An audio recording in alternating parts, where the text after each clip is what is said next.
Siyacabagusha kwisikawukawu zasengetheni. Masicabagushe bethu. Siyacabagusha kwisikawukawu zaselagcwayibeni. Siyacabagusha kwisikawukawu zakwamoya. Siyacabagusha kuni makhehle nani makhehlekazi. Siyacabagusha kuni bogogo nani bomkhulu. Yasibuyisela ngale njikalanga kumabhele olanga ozitha omhlophe camagulu bethu. Yasibuyisela kumampondomise oqengeba ongwanya ithole lomthwakazi kuthiwa umfazi emelele wanzenza ingane phesheya komlambo cama. Yasibuyisela kojwakha omtika kamazaleni ojotela usingaye ukhathithi cama. Yasibuyisela kumagcina ogadluma onokwindla abantu bomlambo ndiyacabagusha xa nditshoyo. Anditshonga-tshoba ke abantu abadala nditsho kweli cala lakulo mama xa nditshoyo. Bandicamagushe koonozulu ompafana othukela ococobela omnguni ofulela ngezibumba oduduma lisibakala makhosi camagulu bethuni. Camagushe kumangwevu koozulu kuthiwa umlamba uwelwelwa ziinkonjane zodwa cama. Camagushe koodlamini ozizi osithole camagulu bethuni. Amancirho ogabha ndiyawabiza kule ndawo makhosi amakhulu ndiyacamagusha xa nditshoyo camagulu bethuni. Ndiyawabiza amantlane kule ndawo camagulu bethuni. Yazibiza izidlwele zam usukele eAlgeria uyotsho eZimbabwe ndiyanimema bethuna kule ndawo sikuyo. Ndimema egameni likajwarha ujotele umfo kasoga iphethe lethu elikhulu. Nto mdala xa sawuqala umsebenzi wakho sicela uqala nawo. Khosi amakhulu isikhanyisele endleleni. Madodeni ekhaya. Makhosi amakhulu siyacamagusha kokhokho.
I just wanted to play that as an opening because it kind of encompasses some of the stuff that I'd be kind of contributing and talking about. So I wanted just to open up with the performance that I did in 2018. That was in National Gallery of South Africa in Cape Town in 2018. A performance called Ingoma Katiyo Soka. It was work done in collaboration with Thokozani, Makandula, and Christopher Jardine and Umawetu. Just to kind of give a bit of a context to what I'm going to be talking about, but also how, just to touch base on some of the things that I've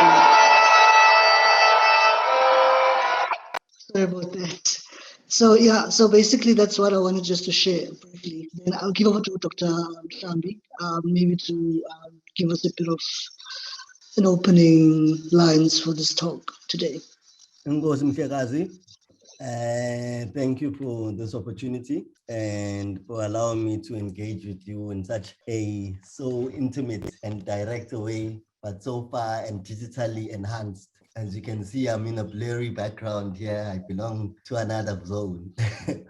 I wanted to talk and take a different leaf because I'm also forced and confronted with a very fiery and impactful life experience at the moment. And so what just my experience just here, having experienced during these protests that are happening now in different parts of the country and happening in KwaZulu-Natal, and the experience of being victimized and in advance in certain situations where there's a domination of people of different other races, and then you are victimized as an African person in Africa and in advance, and you have to explain your presence as if you don't belong here, or as if you owe a favor to someone about that. What struck me and what dawned on me was this idea that I think that's probably why the new African intellectuals were always dressed so well, you know. I think they always knew that they needed to dress so well so that they could somehow be able to distinguish themselves by their dress as not quite being those natives. That, hey, I know you think all the natives are the same, but I'm not quite that native.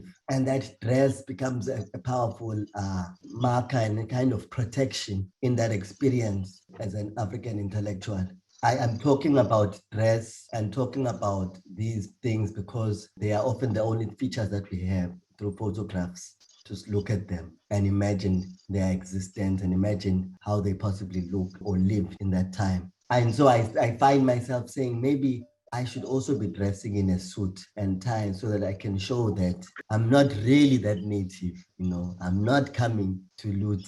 I'm actually just coming to pay for my own goods, that I can pay for my own goods. I can afford to pay for my what labor improving and proving. I was really evoked by the visual example that you gave us now with the lady there, Thokozani. And I found myself asking myself, is she Nzigana? Who's Nzigana? Is she Nzigana? Is Nzigana a woman? You know? And these questions are intriguing for me because then they also offer that fluidity that allows us to enter our African subjects and imagine them as who they were, not through the prisms of gender and restrictions that happen today, or saying that one is able to, who tackles, you know, there was a long time when a rumor at one point that, hey, men should not sing the songs of Princess Makoko because they don't qualify for those kinds of songs. But then there was a wonderful rendition by Abel, I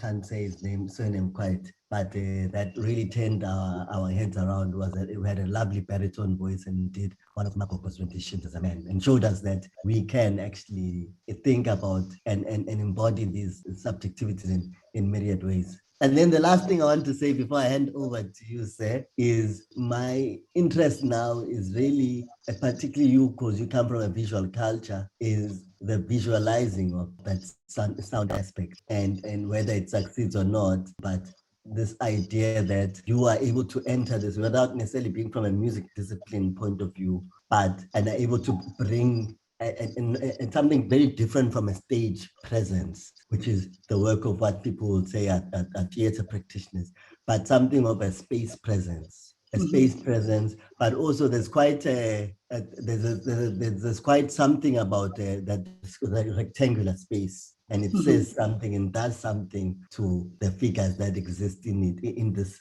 procession, because I saw it as a procession. So I'd like to play my video clip, and then I'll hand over to you. Sure. This is a composition of mine called Tribute to Nzikana. But I suspect that my way of arriving at it was different from yours, because my genesis was the sound, and then I went to the visualizing. So I'm intrigued by those intersections.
Shumeza, Batenga Bashumayeza, Abangenegi, Shumayeli Vangeli,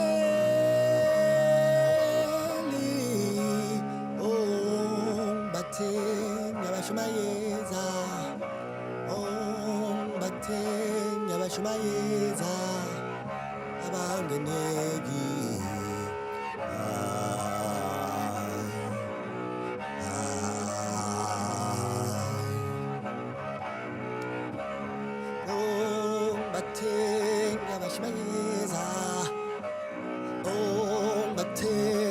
Mayeza abangendegi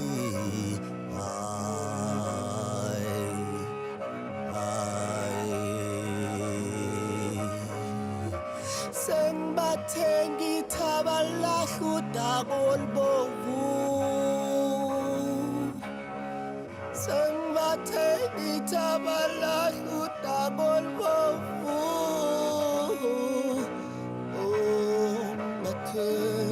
Shumayeza,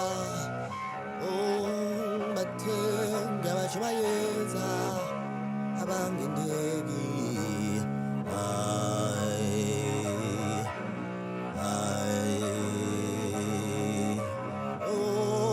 Batem, Minanga Shumayeza, Batem, Shumayeza, Abangendegi. Bashubayeza, Bate, Minanga Bashubayeza, Abangenegi,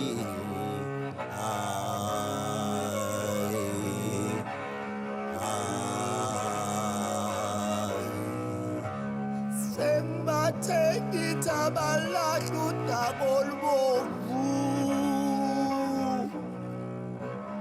sembathe ngithabalahla udaka olubovu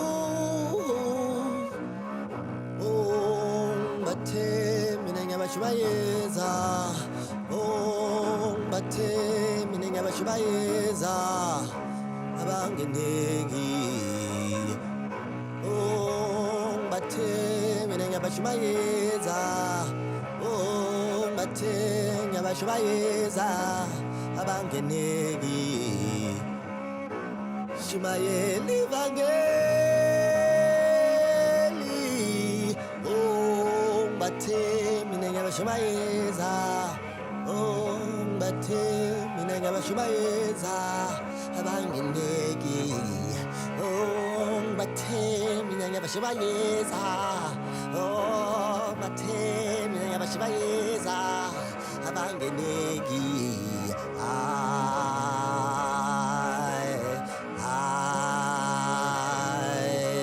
shimayeli vangeli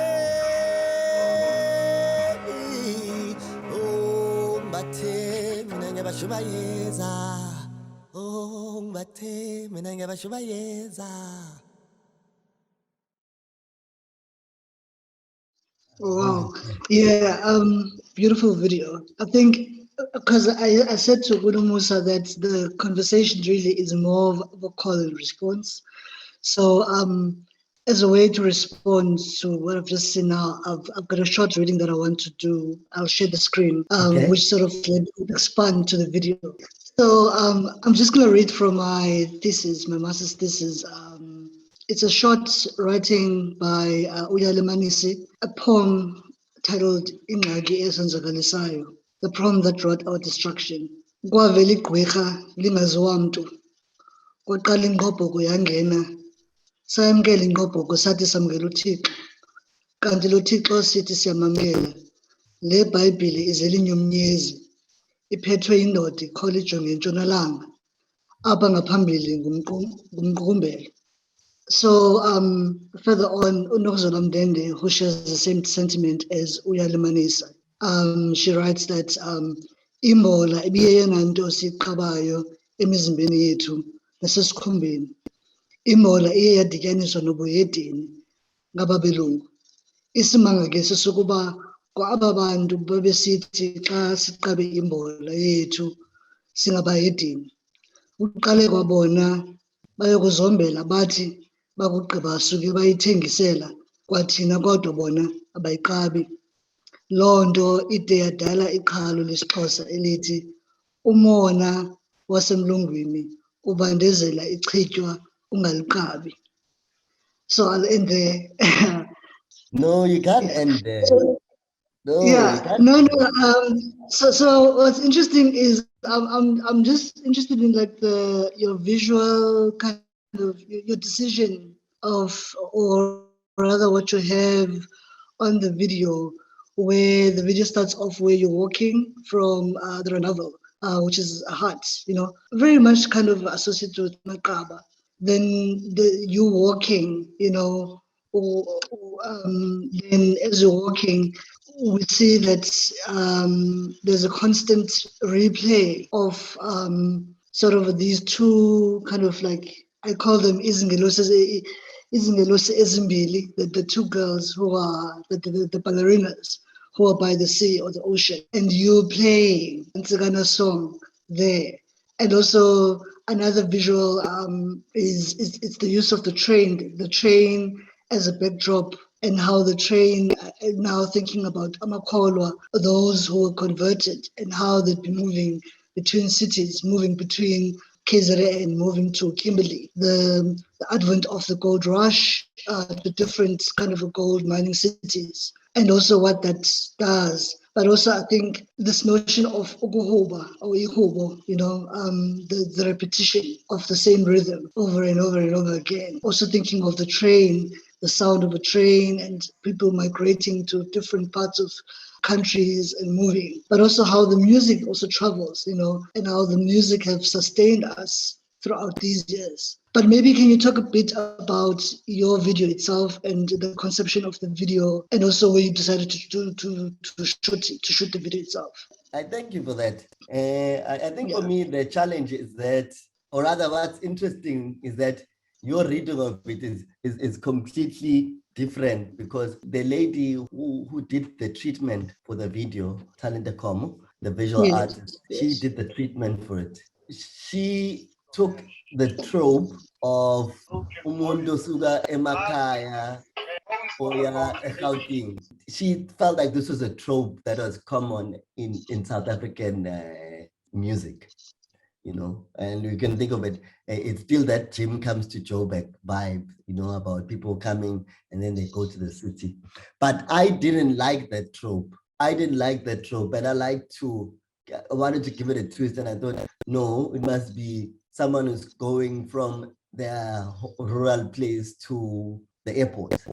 So which means they're going to elsewhere, out of this world. And I liked that kind of space, because I think somehow it plays that it also begins to expand the imagination, but in while still conveying that narrative. And so it's funny that you saw in that narrative something of a sequence that is a recollection of the moments of early African mobility. And funny enough, that station there, Yeah. that was used is 2 stations before in Changa, in Changa's train station. This is Kloof State train station. This is two stations before in Changa police station, train station, where the leader of the Virginia Jubilee Singers, he was removed from the train station in the 1890s while they were on a tour of South Africa. They started in Kimberley. They got off the boats in the Cape, and they started in Kimberley, where they blew away audiences. And then from there, the Virginia Jubilee Singers went and did a tour as well of in what was then called Natal. And then the most damning moment for this, the Turner is his name, could be Turner. I don't have my book here but with me. I check this, but he experienced an extreme life shock when he was moved. He was kicked out of the train and subsequently arrested because he was Black. And he tried to justify and say that, oh, no. He is not African, he's African American, and therefore he's exempt from this law. And the policemen wouldn't believe him, and they arrested him. And there is evidence where the American embassy had to intervene on his behalf for him to get released. And so I'm linking that to what you're saying, but it's something I didn't think about, but it has an incredible resonance as well to what we spoke about initially, in terms of having to dress a certain way, having to look a certain way as an African intellectual who's a performer, in order to be safe and not be considered as some of the rest or like the other natives. So, and then the women, for me, I like the women who you saw in the video. I like them because they are actually not classically trained. They're not ballet trained. Their background is in Dlamu. And so, and I like this idea, and I felt like it actually embodied what I myself was doing on the cello. I like this idea of having them in tutus that are for ballet, associated with ballet, and them being shaped in a very much an African way that is considered highly unsuitable for ballet. You know, I liked the idea of them moving in gestures that are halfway into cancer of sorts, but not quite there. And then the red clay, of course, is what you've already discussed, and through the wonderful examples you've given us. But also this idea of them being the 2 women. Friends said that he felt that he felt like they were the followers of Nzikana, and that somehow, as I was saying there, I became Nzikana. That was his envisioning of the story. But that's not what I'd conceptualize. For me, they were just there to tell a story of this washing of the clay, and to play about this idea of purity, but purity in imperfection, because the white color is associated with some kind of purity, but these are women with hips. These are women with these are just African women, but and And that contrast for me was very nice. Yeah, so that's how I can explain it. Okay, let me play a song. Since we're on Nsakana, and also this year, I'm just thinking it marks 200 years since the passing of Nsakana. So, yeah, there isn't any kind of a particular commemoration, but I'm just thinking as we're talking about Nsakana, and I'm also thinking about the advent of the bell. You know, like yeah, what that meant, and yeah. But I just want to share something. So this is from my website that I did with ICA.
That is a composition by Dave Danke.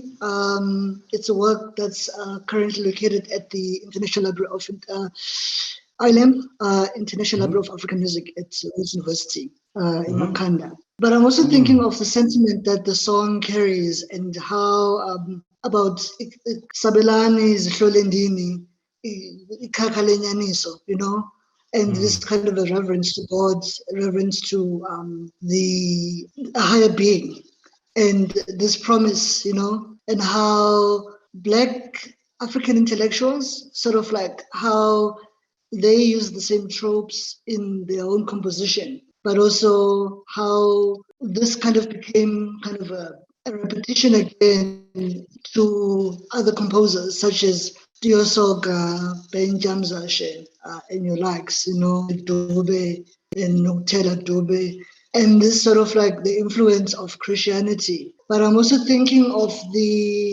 I have a book in front of me by Umlindelo Wamakhola by Osabelo Mlangeni. And there's an essay by Uhlonipha Mokoena where she asks that ever since the first succession of African Christians from European-led mission churches, the question that has bothered the missionary is this: what does the African Christian want? And then she goes on to say further down that what does it mean to be chosen in the 21st century? So I think these two questions by Uhlonipha Mokoena are quite pertinent in thinking about what we've been sort of deliberating about, but also to think about Ikolwa, the role of Amakholwa, and also their complicity in a whole lot in Christianizing the Black folk, Makaba, and also not just looking, there are also political stance actually, beyond just them being Christianized, but also at that particular time, what does it mean to be Ikolwa, and the idea of believing in God, and even like the whole notion of even introduction of a sort of a Judeo-Christian religion, those things and the impact of that, and how much, what I'm really quite wanting to intimate is more than just glorifying. Can we also account or talk about what has been done to our psyches as Black people? I actually want to because I think I was having this conversation with you now, but I'm also having this conversation with you when we were preparing for this meeting. Yeah. One of the things we spoke about there was, one of the things we questioned was the Christian status of Ntsingana. Mm-hmm. I don't know if you remember that. I do remember that. Yes, I do remember that. And my sense is that it's often been very tempting for people to just say someone too easily, that someone volunteered with this archbishop then there, and therefore they had an influence of Christianity now. But no one ever says similar things and say, oh no, actually this person was born with a Kwekwe mother. So this is an influence that is dynamically involved in this situation. And I think that's often the challenge. Even I know that from my colleague that the similar problem arises in the character of Nongqawuse, whether Nongqawuse's prophetic visions can be incorporated into a greater Christianized vision, or are they belonging to more of an African order of spiritual thought? And so I want to challenge this notion of Ntsingana as a Christian, because I suspect that what may have happened is that subsequent variations and iterations coming from other people may have wanted to assimilate a Christian guise in order to look like others and not be like others. So I think here the term that I inspires me really with this, there are two terms for me that I'm thinking about in saying this.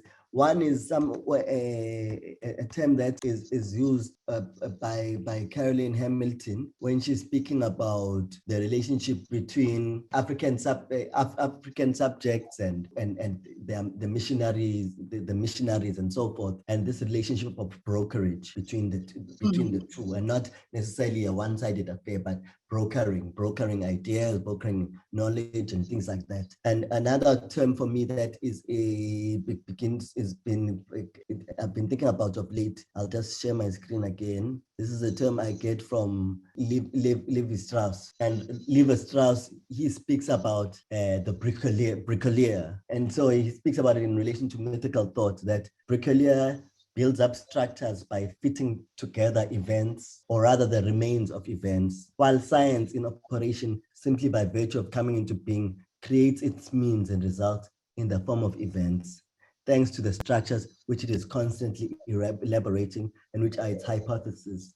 But it is important not to make the mistake of thinking that these are two stages or phases in the evolution of knowledge. I want to emphasize that sentence. And that it wasn't the temptation is to look at the repertoires and of a person like Ntsikan and then look at them as iterations of something that was about to be Christian, about to be. Whereas one sense of a bricklayer is that a bricklayer umuntu othatha lapha nalapha nalapha nalapha nalapha out of ukuthi uzifundisile yena themselves akafundanga esikoleni yabona, and so into ayaziyo kodwa ile akwazi ukuyenza.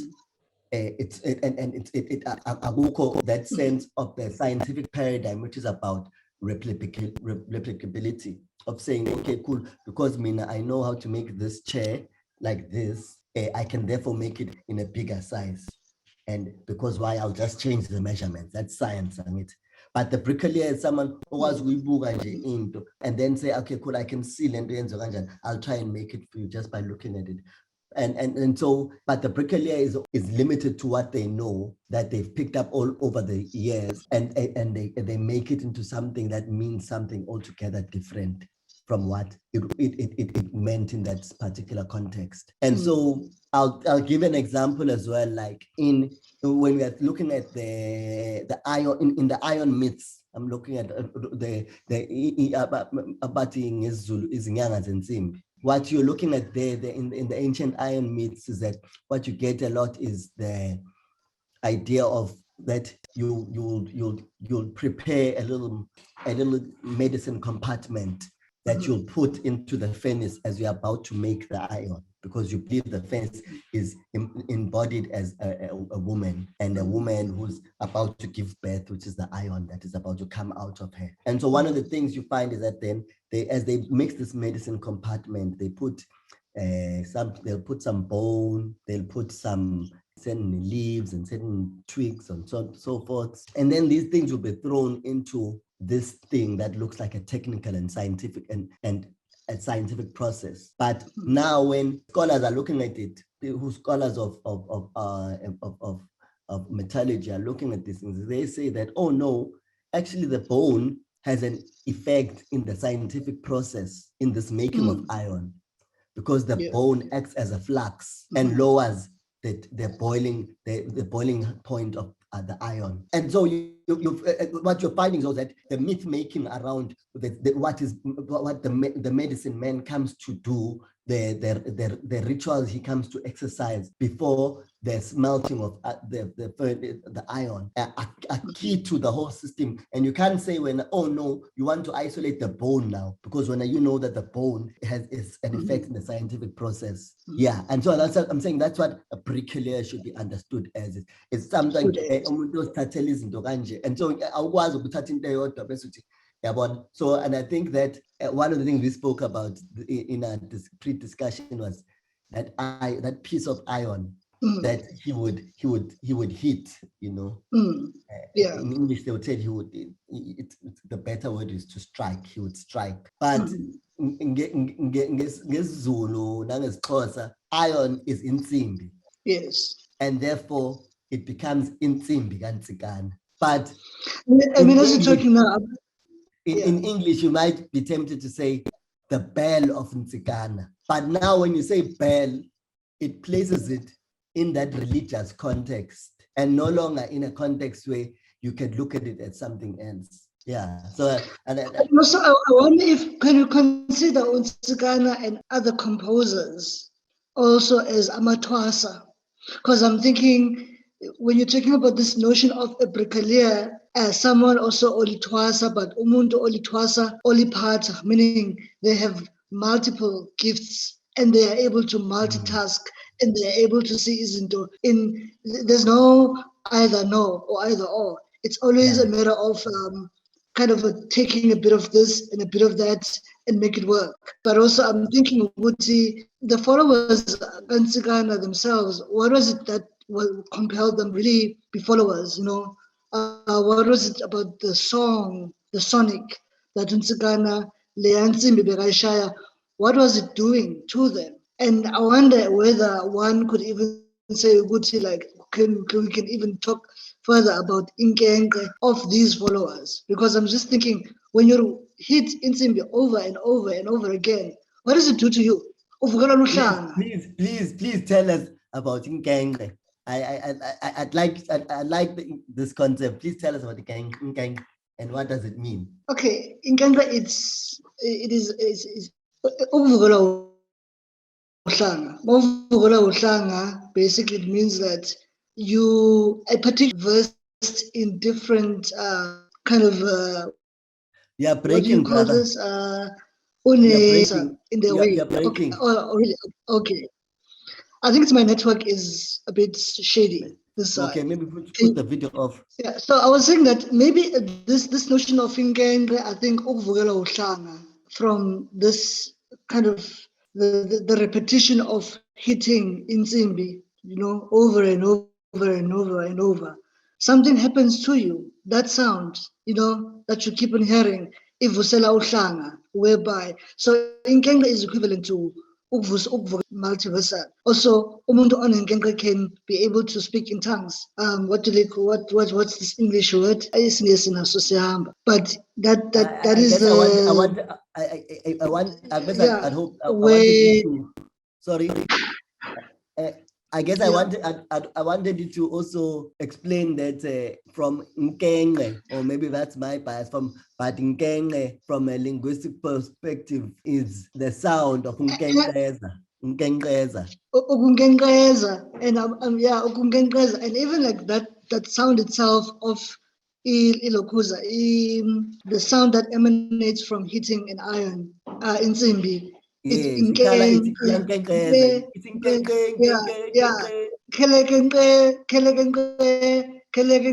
so it's all that. Yeah, it's more of like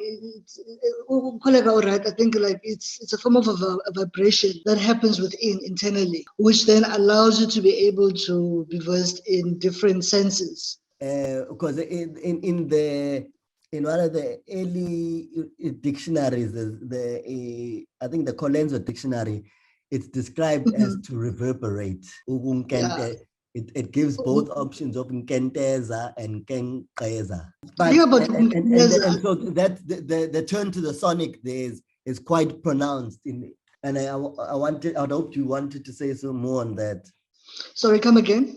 The turn to the sonic in Nkenge, which sounds more like Nkenge for me, it sounds like a calling of sorts. It is. Or something. Yeah. And, definitely. and the sonic element implied in the idea of Nkengeza from a spiritual perspective. Like I'm trying to make connection between the whole Nsigana of him hitting Insimbi, right? Insimbi Kansigana.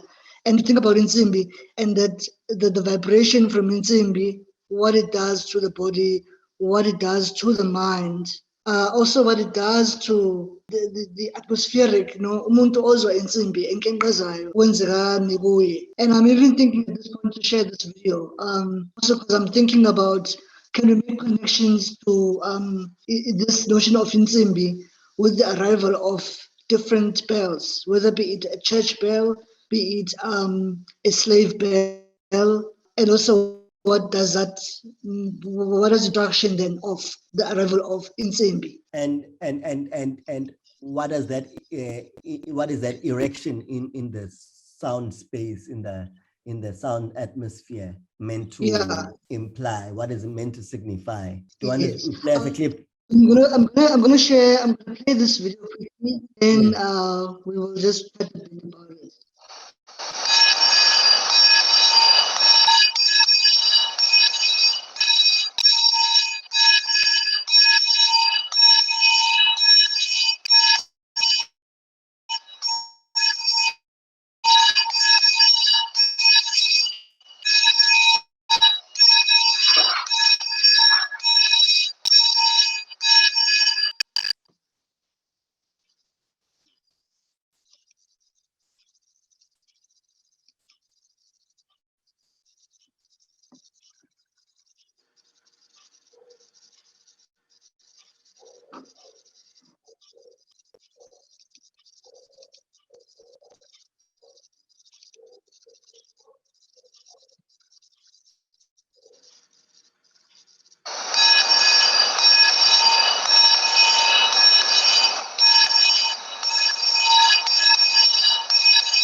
going to play a bit of this, and we'll talk through. I can't see anything anymore.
Wow, quite,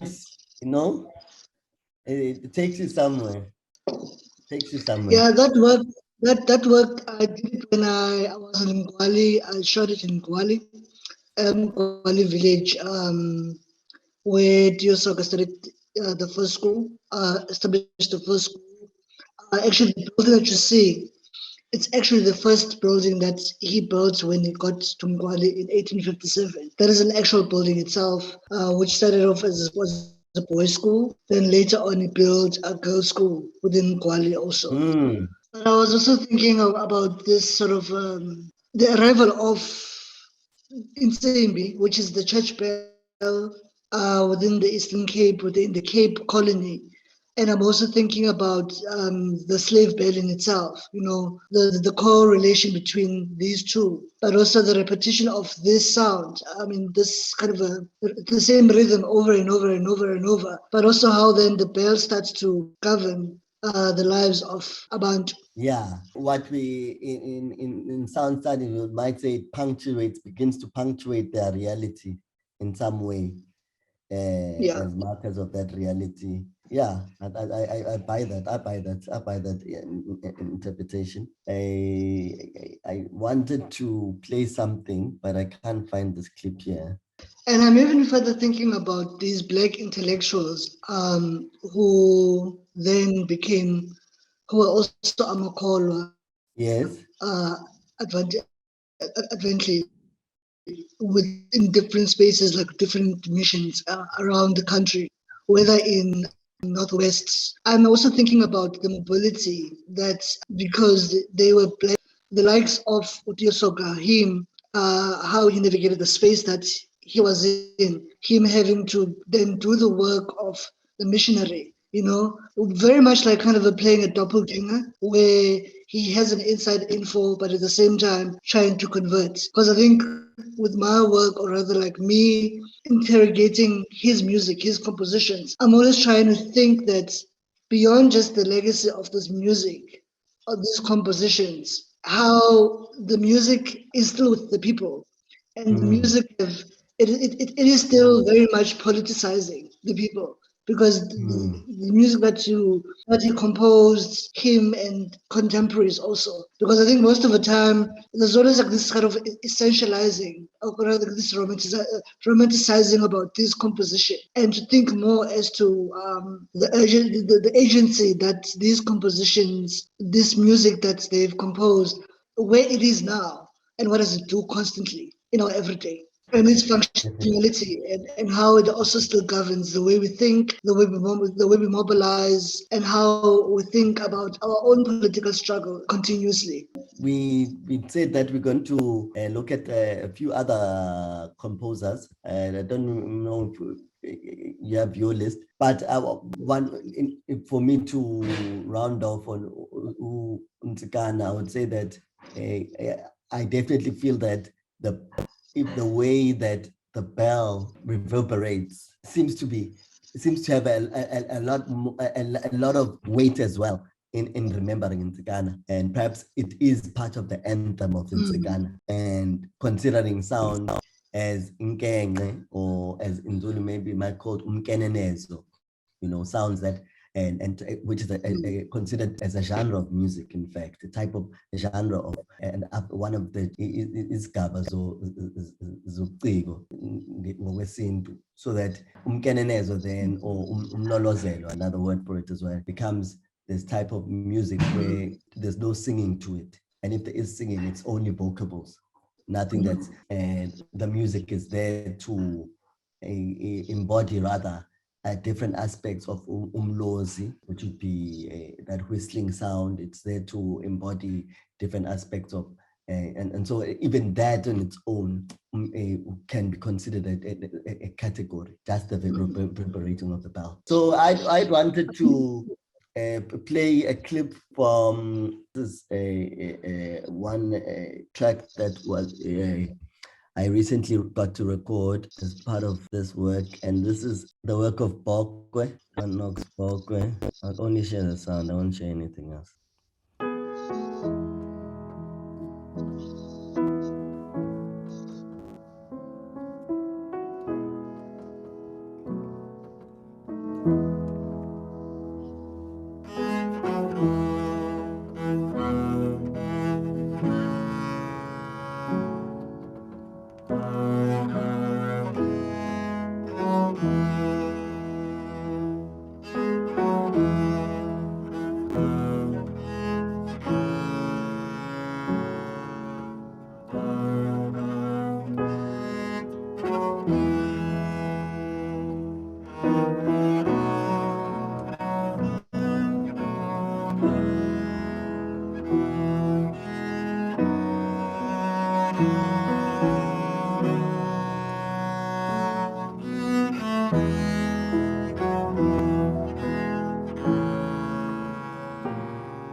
All right.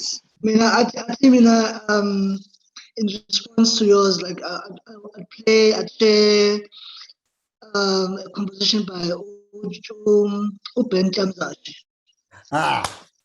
Okay. And performed by?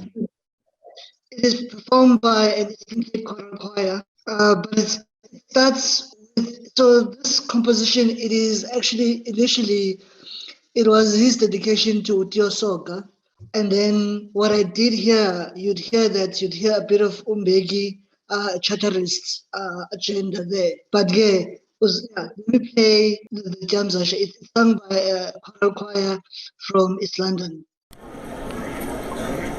The famous composer Ben Tamzashi, as Kumgani said, wrote his choral work Tabalumti as a salute to Teosog, who had died 19 years before the composer was born in 1890.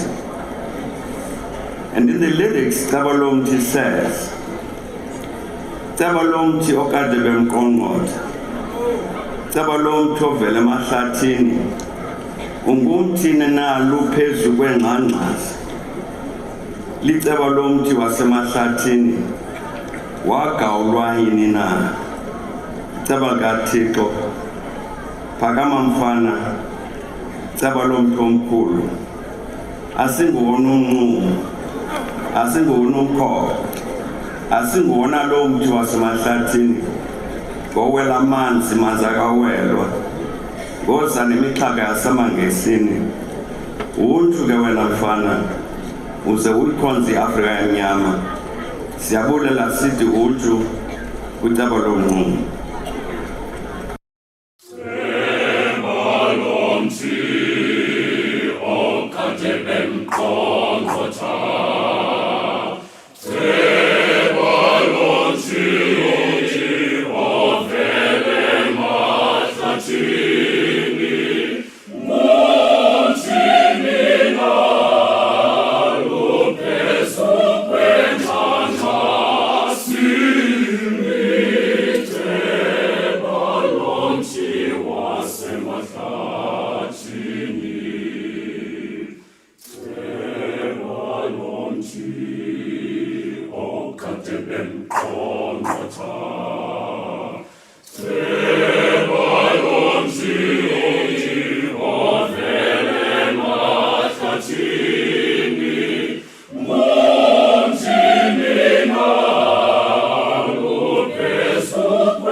It was the commission by Anthems dedicated to Dear Soka. That's quite interesting because we've just lost now one of the greatest choral composers, Professor Umzilikas Kumar, who's just passed. And I'm just thinking about the role of the choral music and how it has sustained Black communities, in South Africa. And the kind of music and how as a way to self-organize and how choirs have been key kind of spaces, safe spaces, if you want to call them even, to think about, I think as a way to politicize, as a way to mobilize, as a way to imagine and reimagine this thing that we call also to celebrate Black lives. It's interesting that you spoke of Usolwazi, Prof. Mziliazi, because even the composition I just played by John Knox Bokwe, the arrangement is done by Prof. And so for me, this work gives me shivers because you can see here, Prof. This is all Prof's work, bruh. All Prof's work. So he would work with some of with some of the composers who are like Peter Klatzo in South Africa, and sometimes to try and build this unity work of nation building. He would always want to make sure that there was, while there was a staff notation for something, there must always be the tonic solfa. Yeah. You see, because we don't adequately talk and theorize enough about tonic solfa and the implications for that, because it's the notation that was most used in notating African music, more than the staff notation, which is Izagila. They usually call it Izagila. Oh, when we got Izagila. I'm not Izagila. I mean, tonic solfa. So, but tonic solfa, when you look at its roots, it comes from a working class culture in the UK of community music making. And it was invented in the 1800s as a way of allowing communities to sing and be able to sing easily, whatever that was public singing, and quickly. And the way it was written, it was in such a way that the musical pedagogy is developed through performing and through singing, through public singing. And so this method was then imported to South Africa and began in the Cape through these African intellectuals beginning to compose items then there. Some were using it with the staff notation, but it became clear that staff notation is really for instrumental music. And most of the time, we didn't have instruments. We didn't have access to all those technologies that allowed that. And so the tonic solfa was good for part singing and good for group singing.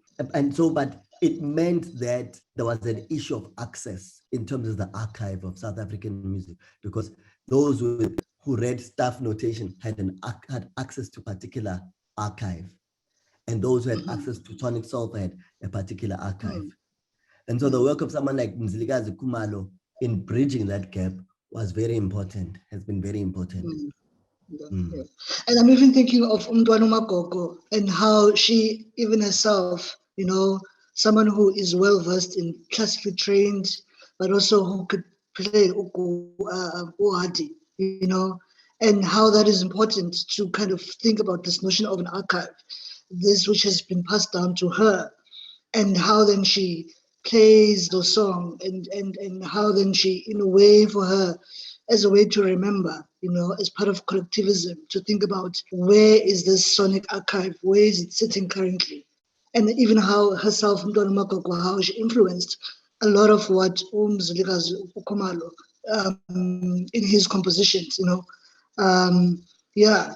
And I'm even thinking about the work done by Unokutela Dube, with the husband, Ulanga Libalele, and how that work, where it's sitting, within schools, now currently, and how we understand to be this archive, and also who owns this archive, and means of access to it, to be able to understand the kind of the canon, because I think a lot of the time when we talk about the canon, it becomes a very abstract thing, as if like you have to go to some obscure kind of archive somewhere. Yet sometimes a lot of the music, the sonic, it's within the communities that we live in. And how then do we embrace and use the everyday, and how we talk about it on an everyday, how we remember, how we recall, and how we complicate the everyday compositions. And while you are saying that, then I want to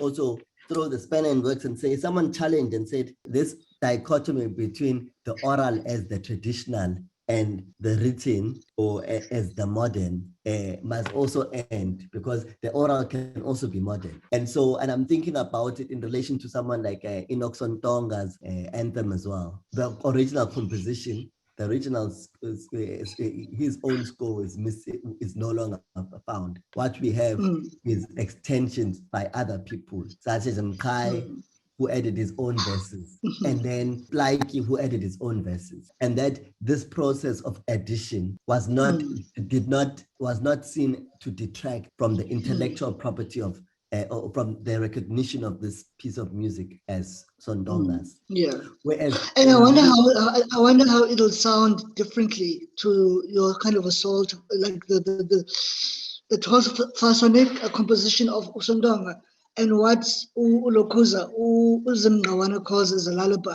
You know, it sounds like a lullaby, which is in the anthem itself. The way then, because I'm even thinking, even Babu Kumarunai has contributed in how the anthem was sort of like structured and composed. No, I wanted to distance myself from the national anthem. I said Sondonga's anthem, and it's important because I was corrected in a panel this morning where there were a bunch of Africanists from all over the continent, and he said to me that it's their national anthem. Oh, okay. It's in Tanzania, it's in Zambia, it's in a portion of Zimbabwe. So what is the urtext? Because in the German tradition, when they're talking about these composers who composed, but there were different other elaborations by other people, and then they start talking about the urtext edition, which is the original one. But when the urtext is missing, I think the culture in the West has always been to bemoan that and to see that as a great tragedy of sorts. But somehow in the life of Sondonga's anthem, I see that there's definitely more of a sense that this stimulated all these other people who were great in their own right, because Mkai was not some backyard poet to be adding a line or two in your work. No, is so likely. And so somehow there's an appetite for me for a retrieval of that kind of energy, even today, where the structure of music has now become a lot about intellectual property or orientation, which tends to guard off and ward off interference. And whereas this thing of this elaboration has something of an appeal to it as well. Because also I think there's like a bureaucracy in talking about intellectual property, because intellectual property for who? Who owns the stuff? Where is it sitting? Why are we talking about Ndos Usondonga and not understanding where his original score is, you know, which is a problem, you know what I'm saying? So I think there's sort of a fine line in talking about these things in a very kind of a Western way, and also how do we, as part of an everyday, how do we question from the interior, from within, you know, and also how are the questions different if we stop using the Western lens and start thinking about the Pan-Africanist kind of a lens as to what is this sort of anthem that we referred to. If people in Tanzania are owning it, if they're claiming it, you know, reclaiming or claiming it, you know, what does that mean for an African in the 21st century? What does it mean to reclaim, given the times that we're in this anti-Black world that we're living in? I wanted to bring up something that Masilela speaks about in relation to, or rather in his intellectual constellations. He sees the New African movement as divided into a set of intellectual constellations. And one of the constellations he recognizes is this one of New African composers. What is interesting is that many of the figures, because they were never just composers in that classical sense of a composer who goes to sit under a tree and all they do is compose the whole day.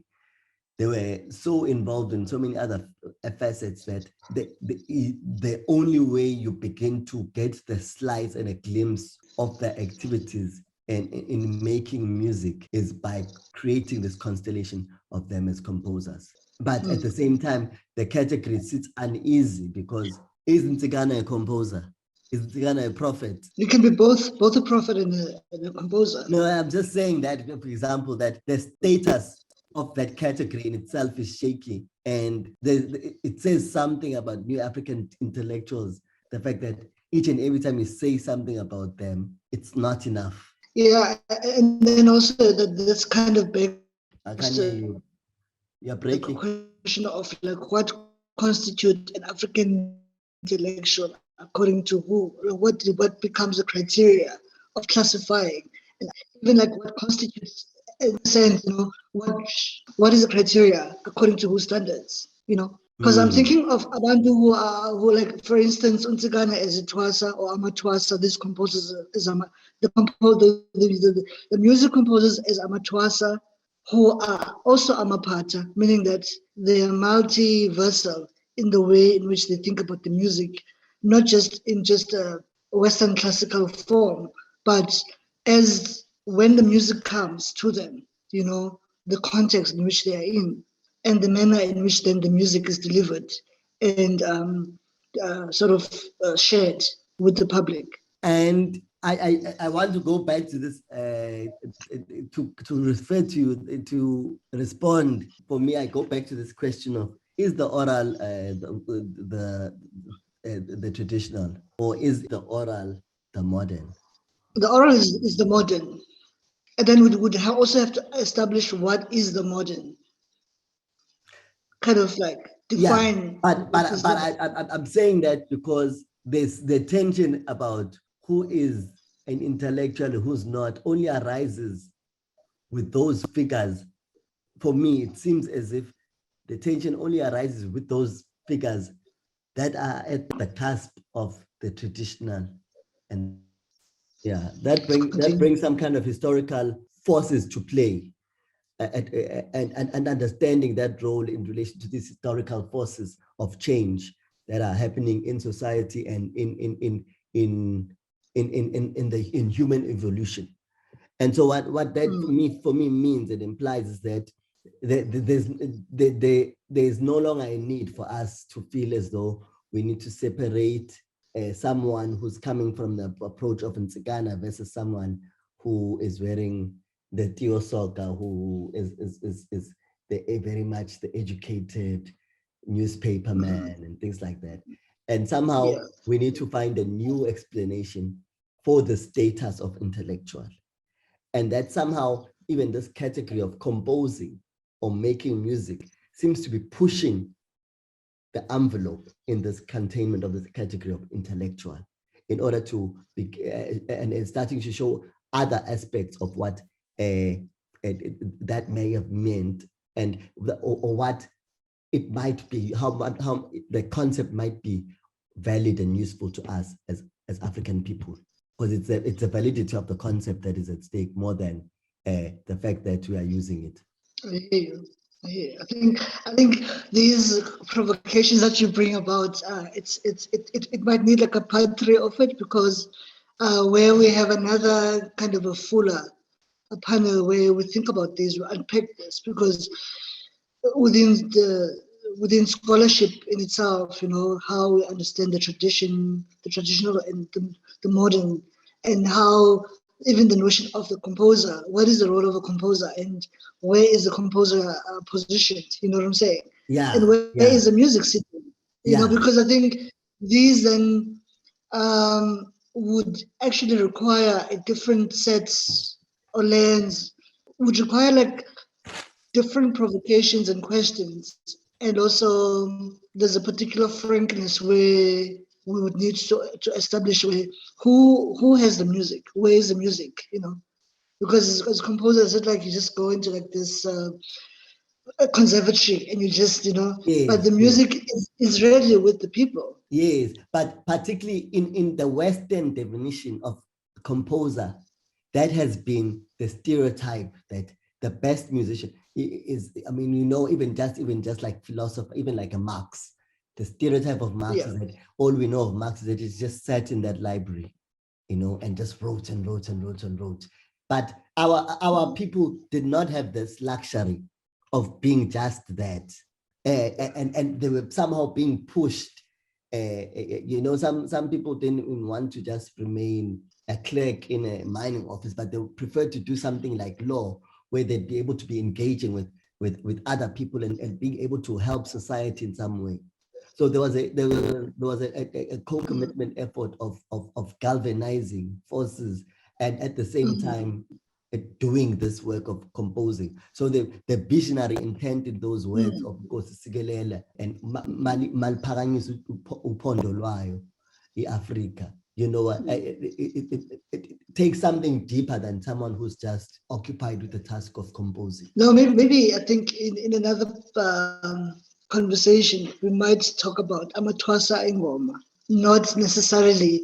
Then that way we start unpacking a whole lot of these kind of provocations we're bringing about, because really I think the idea of Ingoma for me, it's really quite sparse, you know. It's a really kind of a loaded term as to, I mean, the transition from Ingoma to Ihubo, and what does this kind of, and also then this classification of these genres, you know, and also how then we would need to have a particular language for these, you know. Yeah.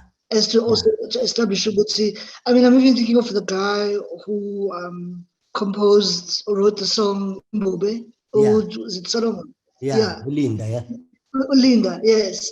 And how then Ulinda himself, when he was composing, writing that song, where was he positioned? And then how then there's a song, I mean, it's like the song, how does it register with... I've lost you, Chief. You're frozen. I say I'm internet. Is the right internet? Writer, understanding him. Okay, brother. Of what characterized a positionality. Brother, you just disappeared there for a few seconds. Can you start that again? Okay. And maybe just switch your video off a little bit. So I was talking about Ulinda and this need to label, this need to categorize, you know, this notion of the intellectual, what constitutes it beyond the bounds of the Western lens, the Western classical way of thinking about what does it mean to compose a song, what is ingoma even, you know, and what that does to the everyday abantu. I mean, what I'm sensing is that I think you have to give me a lecture on ingoma yamathwasa. Yeah, no, that's a conversation for another day. Yeah. And then to explain to me what you understand by ingoma and what do you understand by ihube and what you understand by ihobe and what you understand by umculo. Yes. Umlozi. No, yeah. No, there's another term also called ucula, then another word called ucwila. What is that one? No, that one is it's a particular harmonization where it's almost similar to ugombela, but then the way you harmonize it's very specific. I'm intrigued. Yeah. I'm intrigued. I think it's not the first time you're mentioning, and you are not the only one, and a number of other scholars, I won't say their names, but I have been saying these things along the same lines as you are. I don't know if this some of it is in A.C. Jordan's book, right? Some of the provincial notes around Nkenga, I think Nkenga is in, he meant or something. Am I wrong? No, you're right. Yes. Yeah, but now what I found troublesome with that text was I was going through it was that it was written in English. So it was very hard to understand all the concepts, you know, because when someone writes something in English but they're explaining to something that's an African concept, and then even the example, the song is already given in English, it's not given in Xhosa. It's very hard to connect with that. I think for today, let's end it here, and then we will reconvene again. I think we need like another session of a conversation, which then we will delve more in ingoma yamathwasa. Okay, cool. But before we end, I want to take all the chats and copy it and save it so I can go through it Sure. as now that we've concluded. And from the bottom of my heart, I want to thank our small Nyana audience that we had. I don't know, I saw some faces there, I saw some names there, and I'm saying siyabonga kakhulu. Niqhubeke nokwenza futhi nako kwabanye. Sikhumbuzo, over to you, sir. Okay, and in ending this session, I will end it with a visit that I did to Itunariga Diosoka, Tutuha. So I'll just share the video quickly and then, yeah, I'll end it Hey, that that's way. beautiful. Wait, wait. Mfundisi, ngosikhumbuzo Makandula. Ndize apha kuba ndenza umsebenzi ongamaculo akho owakhompozileyo. Onke la maculo owatitlishe into yoba Songs of Zion akule ncwadi kaMfundisi Khalele. Ndiza apha ndizoyathela apha engcwabeni lakho. Ndihamba nesizukulwana sakho. Injongo ibikukuza ndibe khona ndikulo mhlaba wakuthuthuka apha eCindane. Sawuphinde ke sibuye ke siza xa umsebenzi ugqibile sobuyise kwalapha eCindane ithuthuka. Uye eMgwali, suke eMgwali ze ke ngoku uzoba lapha ethuthuka. Ngamaculo nee-articles ozibhalileyo kwiphephandaba iindaba. Naphaa idayari yakho ikhona ifoti. Nayo sizozama into yobana abantu ekuhlaleni babe nayo i-access kuyo, ize nayo ibe khona apha.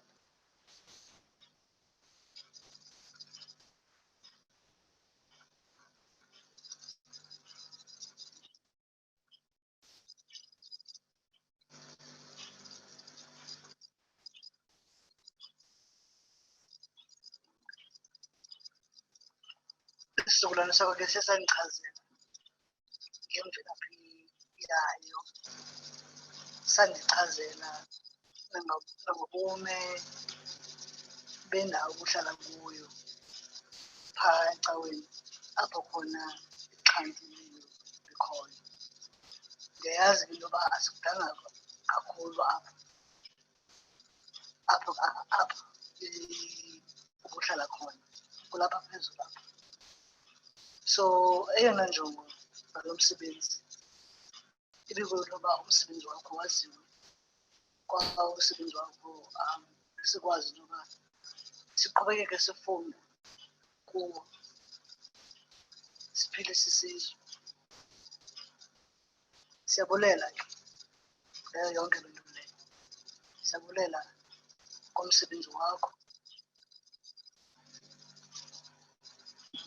Siyabulela ngeemfundiso zakho. Nkosi. Okay, I will end it there, Dr.